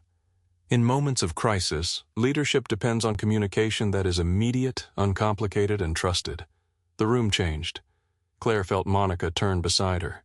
Richard went on. We simply need leadership our stakeholders can rely upon without additional complications. Claire rose. Richard saw her. For a second, neither moved. Then the doors at the back of the hall opened. Heads turned. Claire looked over her shoulder. Two small girls stood in the doorway. Sophie, Mia. Karen Doyle stood a few steps behind them. Sophie carried Rachel's notebook against her chest. Mia held a clear plastic folder filled with loose pages. Claire went completely still. Richard did too. Sophie spotted Claire. Her shoulders relaxed. Mia raised one hand. Claire walked toward them. She stopped several feet away. Her first instinct was to kneel and hold them. She did not know if they wanted that. Sophie closed the distance herself. She wrapped both arms around Claire. Mia followed. Claire held them. For 3 seconds there was no company, no cameras, no board, just two children who wanted one familiar adult. Then Mia pulled away. Her hands moved quickly. We found Mom. Claire looked at the notebook. She understood. Not Rachel. Rachel's words. Claire signed. Does your father know you are here? Both girls shook their heads. Claire looked at Karen. Karen said quietly, I know this is unusual. Claire's expression made clear that unusual was not the word she would have chosen. Karen continued, I found them reading that notebook last night. There are documents in it related to the company complaint. Their father cannot advocate for himself right now. Monica approached. May I see it? Sophie tightened her grip. No. Everyone looked at her. Sophie's voice was small but firm. Mom wrote it. Claire crouched. She signed. You do not have to give it to anyone. Sophie looked at the stage, then back at Claire. We want them to see.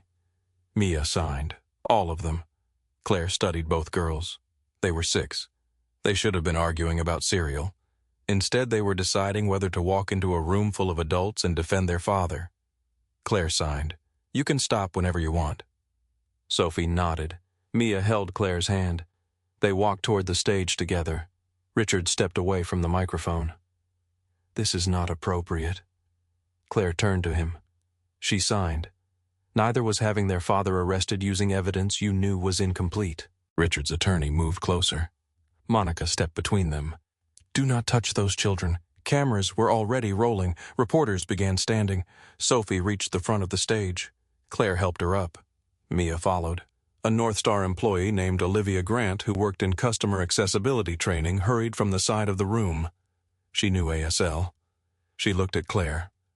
Claire nodded. Olivia stood near the girls. Sophie faced the cameras. For the first time, fear appeared. Her fingers trembled. Mia reached over and held one hand. Sophie took a breath, then signed. "Our dad did not break the company." Olivia's voice carried through the hall. Sophie continued.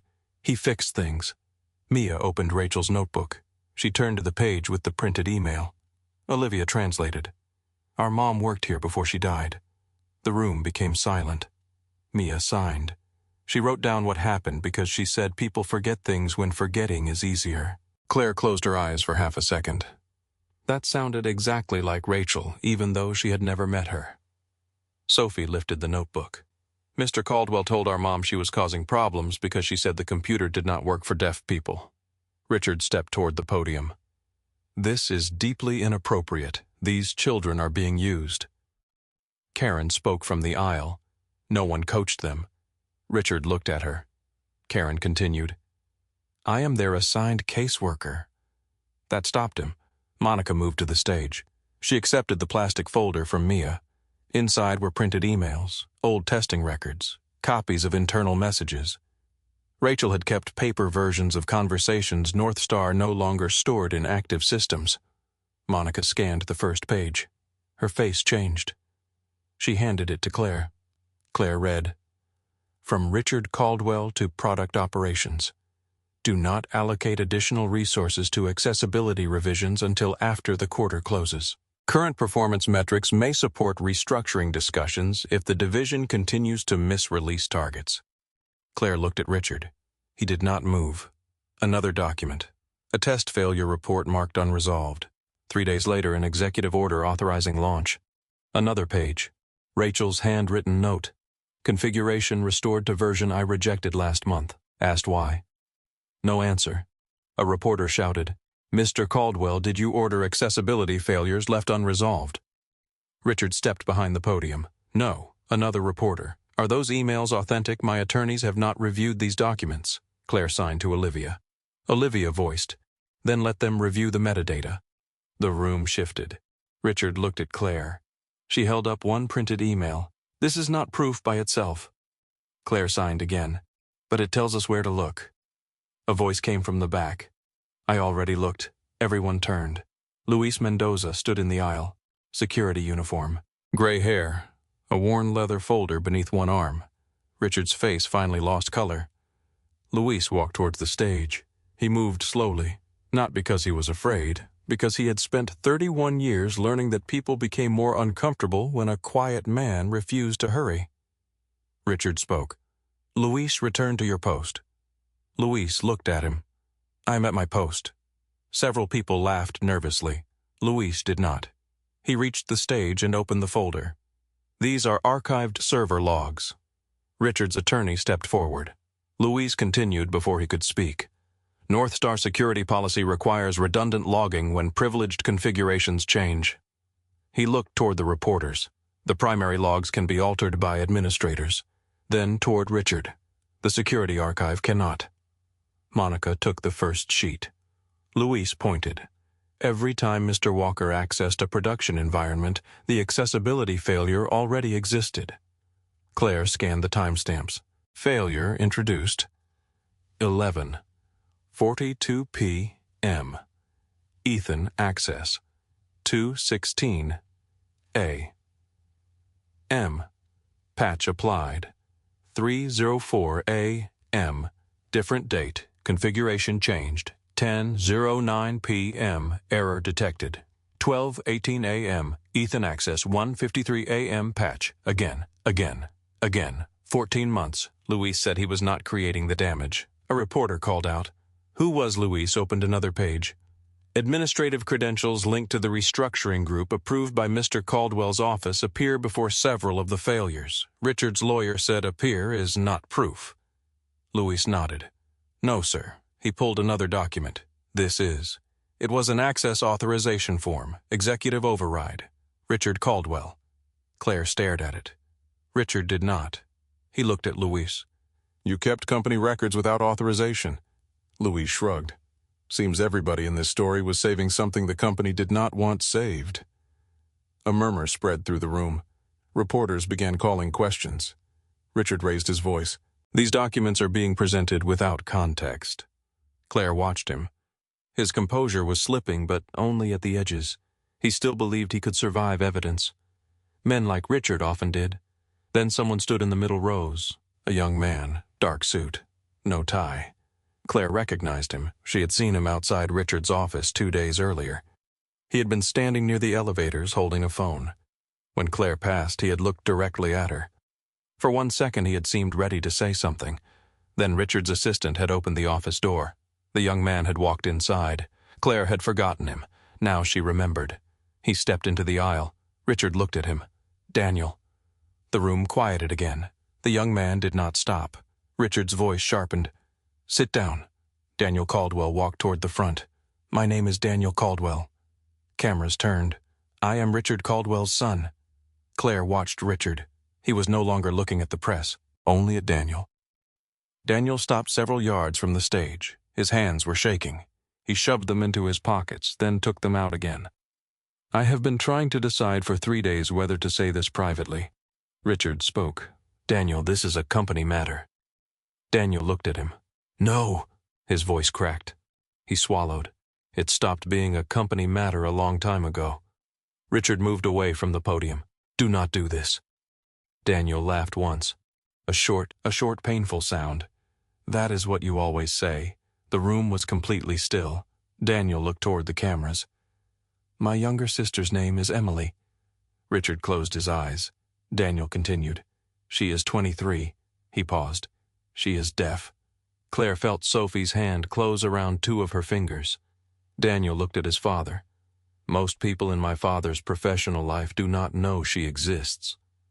A reporter whispered something. Daniel continued. My father sent Emily to a residential school outside Colorado when she was 9. Richard said that was for her education. Daniel looked at him. You never learned sign language. Richard's face hardened. That has nothing to do with this. It has everything to do with this. Daniel stepped closer. You told people she was away at school because you did not want clients asking questions. Richard stared at his son. Daniel continued. When she came home, you stopped bringing people to the house. His voice became steadier. You told me not to mention her at company events. Another step. You said people in business mistake difference for weakness, and you did not want them associating weakness with our family. Richard looked toward the cameras. For the first time, he seemed aware that every escape route contained a lens. Daniel reached into his jacket. He pulled out several folded papers. I found these 2 years ago. Monica accepted them. Emails, old ones. Richard to another investor. The accessibility division is becoming an emotional liability disguised as innovation. Another. If the unit remains financially weak through next year, divestiture becomes much easier to justify. Another. Rachel Walker continues pushing product decisions based on user complaints rather than commercial priorities. Her influence needs to be contained. Claire stopped reading. She looked at Richard. Daniel said Rachel was not the first person he tried to silence. His voice lowered. She was just the first one who wrote everything down. Richard finally spoke directly to his son. You have no idea what you are doing to this family. Daniel looked at him. The anger disappeared from his face. What remained was worse. Grief. I know exactly what keeping quiet did to it. Richard said nothing. Daniel continued. Emily spent half her life thinking you were ashamed because she was difficult to love. Richard's jaw tightened. That is not true. Then tell her. Daniel's voice shook again. Tell her in her language. Richard looked away. That was the answer. The hall erupted, questions, camera shutters, reporters moving toward the aisles, North Star employees whispering. Richard's attorney grabbed his arm. Richard pulled away. Claire remained beside Sophie and Mia. She did not feel victorious. Victory was too clean a word for what the room looked like. Rachel was still dead. Ethan was still in custody. 2 girls had spent the night away from their father. Emily Caldwell had spent years being hidden. No exposure could refund those years. A reporter shouted Claire's name, then another. Ms. Bennett, should Richard Caldwell resign? Will you seek reinstatement? Did you know about the sabotage? Will North Star sue him? Claire looked at Olivia, then stepped to the podium. Richard had left the microphone on. Claire placed both hands against the edge. The room gradually quieted. Olivia stood beside her. Claire began to sign. This was never about whether I could hear. Olivia translated. It was about whether people who could hear were willing to listen. Claire looked toward Richard, then at the board members seated near the stage. I am not asking anyone in this room to feel sorry for me. Her hands moved slowly. Clearly, I am asking this company to release every relevant server record to investigators. She pointed toward Monica.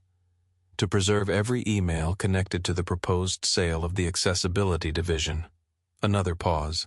To commission an independent review that reports to people outside the board members involved. A reporter asked about Ethan. Claire looked at Sophie and Mia, then signed. Ethan Walker should be judged on the complete evidence. She glanced at Luis. The complete evidence shows that he entered systems without authorization. Some reporters began writing. Claire continued. It also shows why he entered them, what he changed, what he protected, and what had already been damaged before he arrived. She looked directly into the nearest camera. Context is not an excuse. Pause.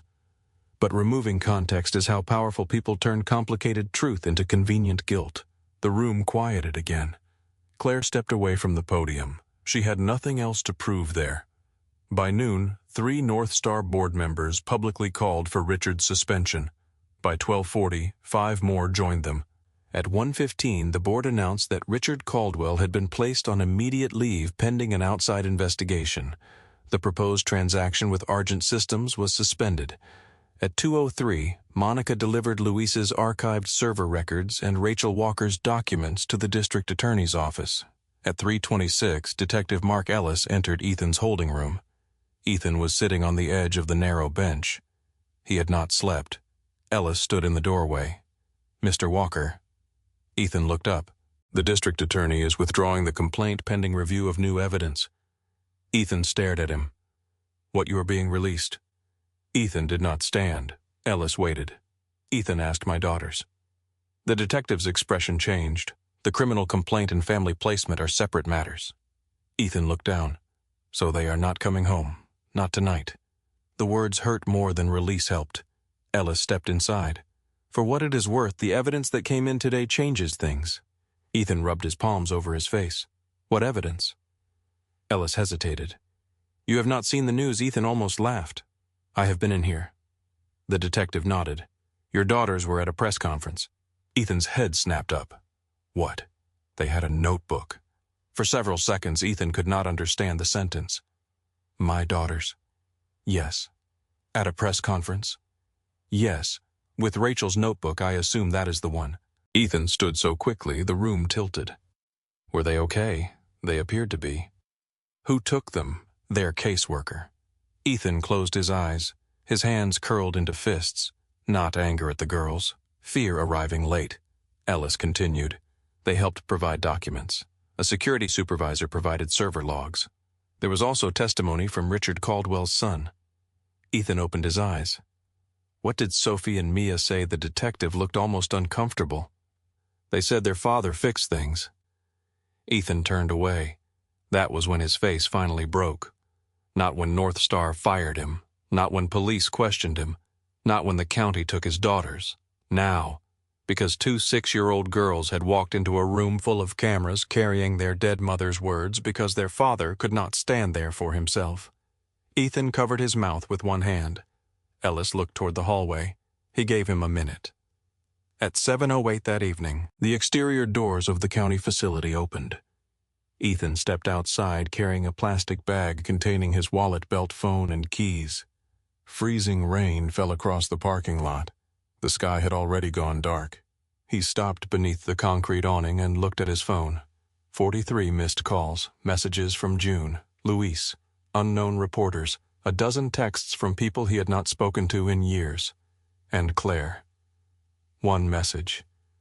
"I am outside." Ethan lifted his head. She stood near the curb beneath a black umbrella.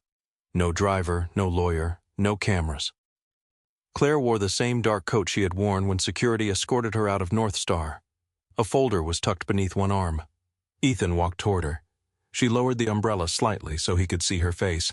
For a moment neither signed, neither spoke. Ethan finally said, "Please tell me that folder does not contain anything that can get me arrested again." Claire smiled. A small one. She opened the folder. Ethan looked down. A contract. Blank. Not partially completed. Not waiting for a signature. Blank. He looked at her. "What is this?" Claire raised her hands. "Your employment offer." Ethan looked back at the page. "There is nothing written on it." Claire nodded, then signed. "That part is yours." Ethan stared at the blank contract as freezing rain tapped against the edge of the awning. For several seconds he did not move. Claire held the folder steady between them. He looked at her hands, then at the empty page, then back at her. "You're serious?" Claire nodded. She signed. "You know the work. You know the failures. You know what the people using our products actually need." Ethan gave a tired laugh. "I also know how to unclog a commercial drain." Claire raised one eyebrow. "That skill may still be useful." He almost smiled. Then his expression changed. "What exactly are you offering me?" Claire signed. "You tell me." Ethan looked down again. The page was completely blank, except for North Star's logo in the top corner. No salary, no job title, no conditions written by a lawyer, no section explaining what kind of man someone else had decided he was allowed to become. Just space. Ethan ran one thumb along the edge of the paper. "I do not have an engineering degree." Claire signed. "I know. I have never managed a department."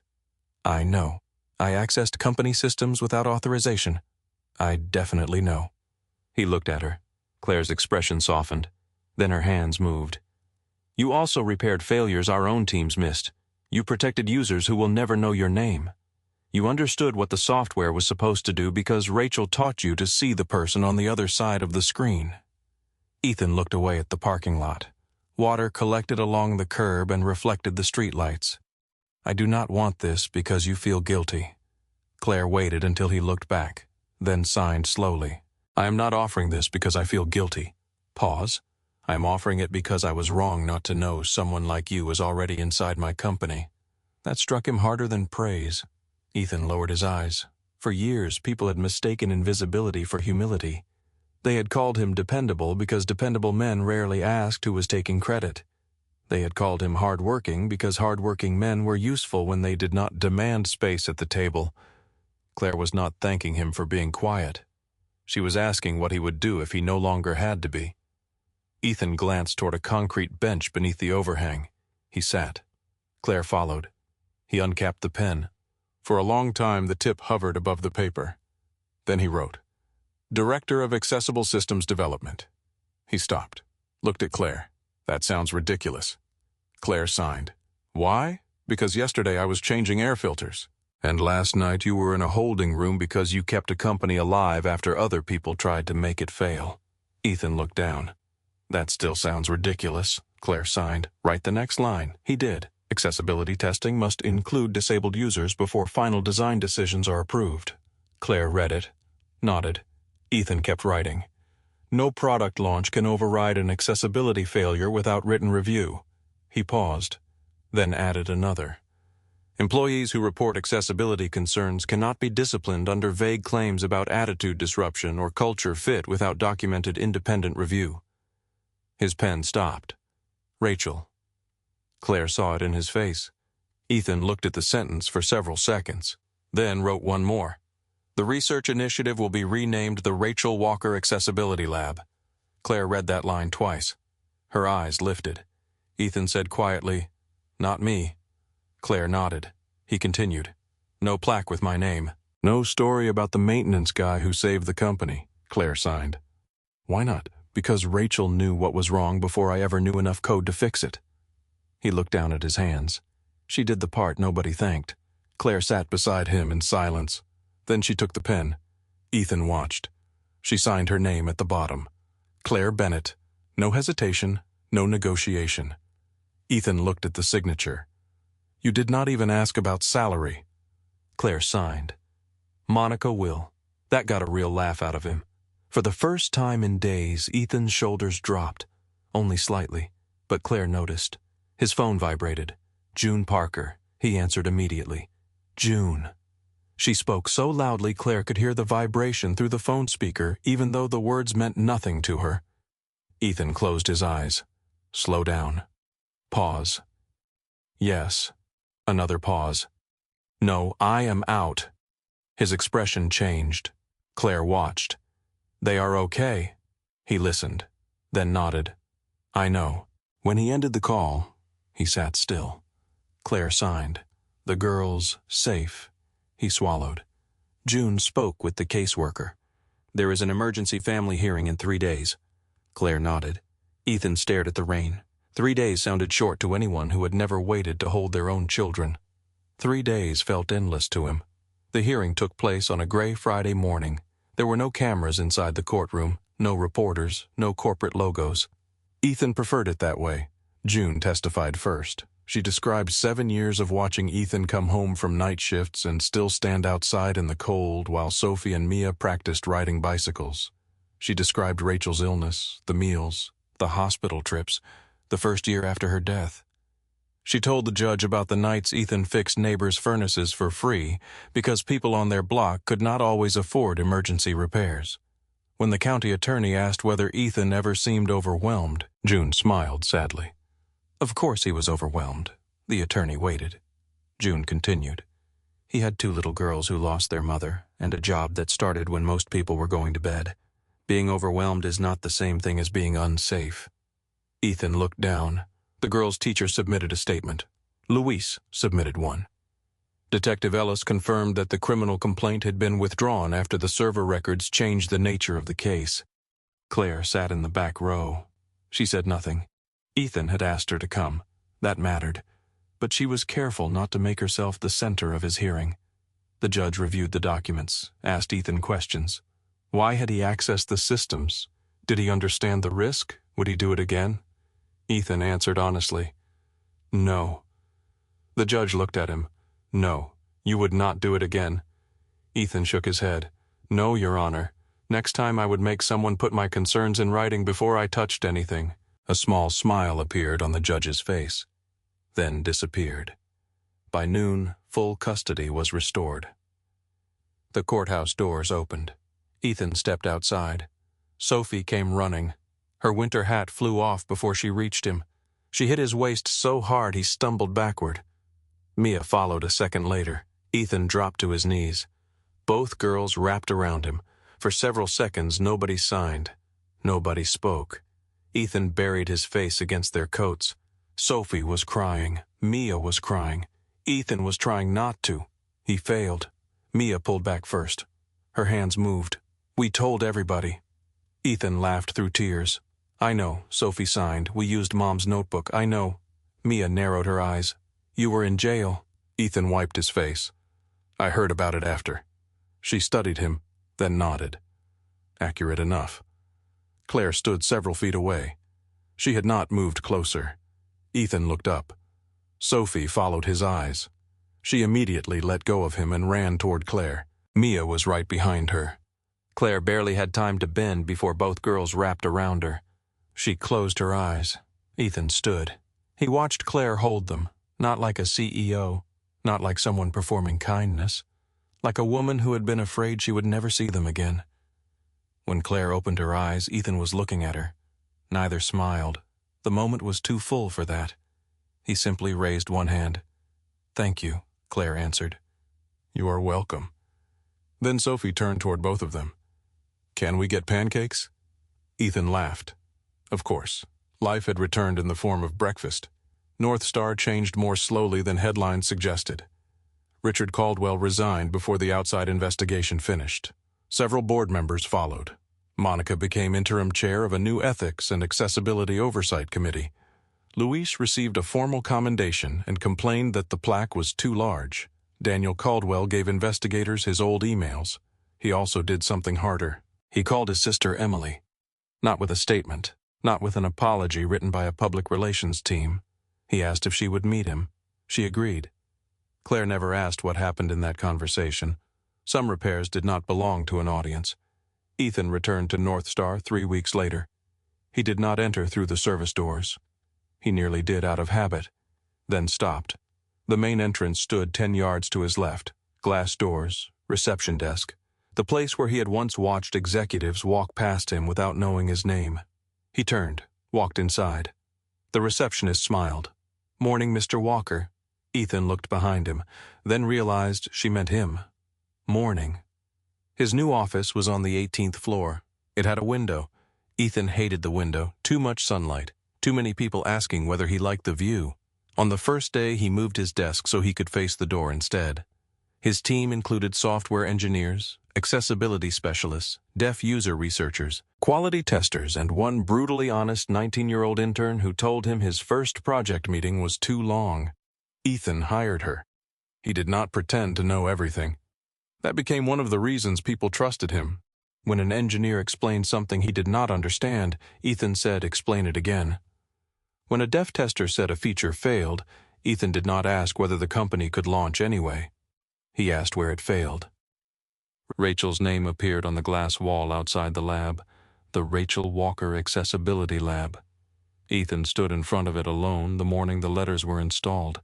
He touched the glass, not the name, the space beside it, as if part of him still expected her hand to appear there. Claire found him. She did not interrupt. After a while, Ethan signed. She would hate this. Claire raised her eyebrows. The name, all of it. He smiled. She hated ceremonies. Claire signed. Then we will skip the speech. She would like that. Claire looked at Rachel's name, then at him. She sounds difficult. Ethan looked offended. She was extremely difficult. Claire smiled. So am I noticed. Their relationship did not become a romance because either one decided it should. It grew through Thursdays. That was how Sophie explained it later. Thursday was the night Claire usually came to dinner. At first she arrived with takeout. Then Ethan complained she was ruining the girls' expectations. So Claire started arriving early enough to help cook. The first meal they made together was chicken. It was nearly inedible. Claire took one bite, looked at Ethan, then signed. "Your code is better." Ethan stared at her. That was cruel, accurate. Sophie laughed so hard she nearly fell from her chair. Mia signed. "Dad needs training." Ethan pointed at all three of them. "I miss when this house respected me." Mia looked at Sophie. "Did it ever?" Claire had to turn away because she was laughing too hard to sign. Some evenings were quieter. Homework, laundry, coffee.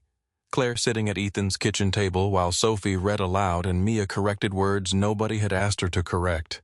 Rachel's photograph stayed on the refrigerator. Claire never treated it like competition. That mattered more to Ethan than he knew how to say. One Thursday, after the girls were asleep, Ethan carried an old circuit board to the table. Claire looked at it suspiciously. He set down a soldering iron.